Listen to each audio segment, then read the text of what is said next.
So I didn't realize the video ended on the last one. Let me go ahead and finish this up. We were at a point where we were filling in our values, and the cosine of 2 pi over 3 is negative 1/2. The sine of 3 pi over 4 is positive root 2 over 2. I multiply together, and I got negative root 6 over 4 minus root 2 over 4 for this part. Combining them with a common denominator, negative root 6 minus root 2 all over 4. Now, the other side of working with these formulas is, what if I gave you a problem where I said find without a calculator an exact value of cosine of 40, cosine of 80, minus sine of 40, sine of 80. Now, I don't know the values of 40. I don't know. They're not on my unit circle. 40 degrees and 80 degrees are not on my unit circle, so I don't know my cosine and sine values. What I do know, though, is look right here. I have chugga chugga shoo shoo. So this is alpha and beta and alpha and beta. So I have the cosine of alpha, the cosine of beta, minus the sine of alpha and the sine of beta. That means I'm looking at the cosine of alpha plus beta. That's chugga chugga shoo shoo on the opposite track, so I know it's cosine of alpha plus beta. Well, what was alpha? Alpha was 40 degrees. And what was beta? 80 degrees. Well, I know what 40 and 80 add up to. 120 degrees. And what's the cosine of 120 degrees? Look at your unit circle, and it's negative 1/2. So these I love. Those are very easy going backwards. Now, what if we get to something that's not on the unit circle at all, but they want information from it? In other words, they're asking me to find exact values, but it's not on the unit circle. Well, I want you to notice here they gave me alpha. And they said that the sine of alpha, we have angle alpha, and we have angle, this should actually be beta. Right here we have angle alpha, and we have angle beta. When you look at that, it's telling me I have angle alpha is in quadrant 2. It's between pi over 2 and pi, so that's in quadrant 2. And angle beta is in quadrant 4. Angle beta is in quadrant 4. It's between 3 pi over 2 and 2 pi. So before I do this work, I'm going to come down here to the bottom, and I'm going to draw an alpha, and I'm going to draw a beta, and I'm going to make 2 triangles. Okay? I'm going to make 2 triangles. I'm going to make my first one in quadrant 2, and I'm going to make my second one in quadrant 4.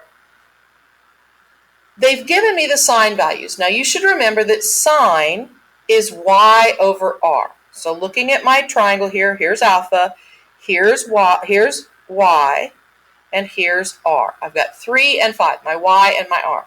Find your x value using Pythagorean's theorem, and you're going to get 4.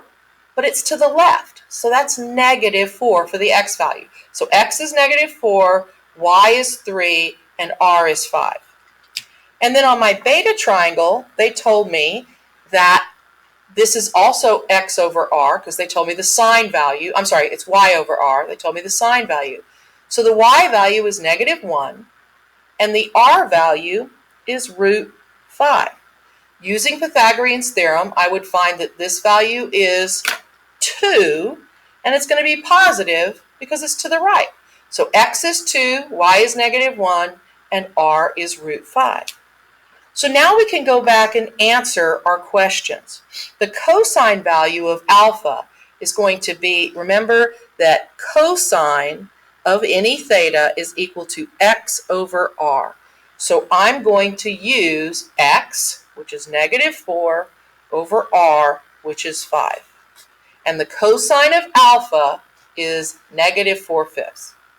Now the cosine of beta is we're still going to use x over r, but that's going to be 2 over root 5. So 2 over root 5. But we don't want to leave it like that, so we're going to have 2 root 5 over 5. That's rationalizing the radical. So now I've got the cosine of alpha plus beta. Well, that's going to be a chugga-chugga-shoo-shoo formula. So I'm going to write cosine of alpha, cosine of beta on the opposite track, sine of alpha, sine of beta. Well, the cosine of alpha we just found. The cosine of alpha is negative 4/5. The cosine of beta we just found. That's 2 root 5 over 5.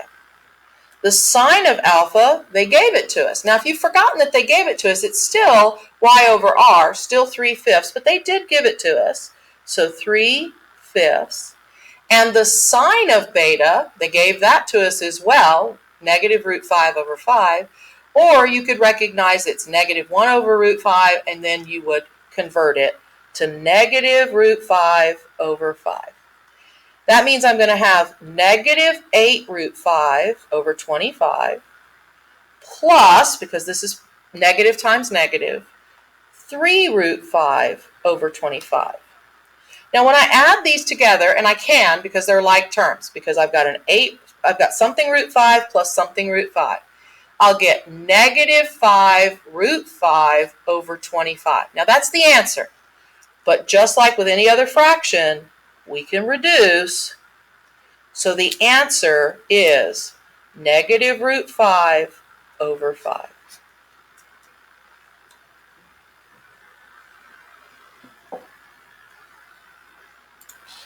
So I know you're probably looking at this and thinking, well, that's just the same answer we started with for sine of theta.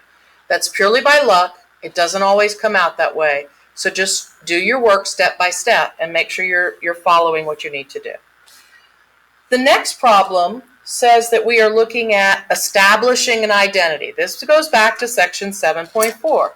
We're going to take this and recognize this is alpha and that's beta. And by using the alpha and beta idea, I can rewrite this, it's a chugga-chugga-shoo-shoo, I can rewrite this as cosine of alpha times the cosine of beta minus, because we're going on the alternate track, the sine of alpha times the sine of beta. And we're just trying to prove that that's going to be equal to negative sine of theta. Well, the cosine of pi over 2 is 0. So 0 times cosine of theta minus the sine of pi over 2 is 1. 1 times the sine of theta.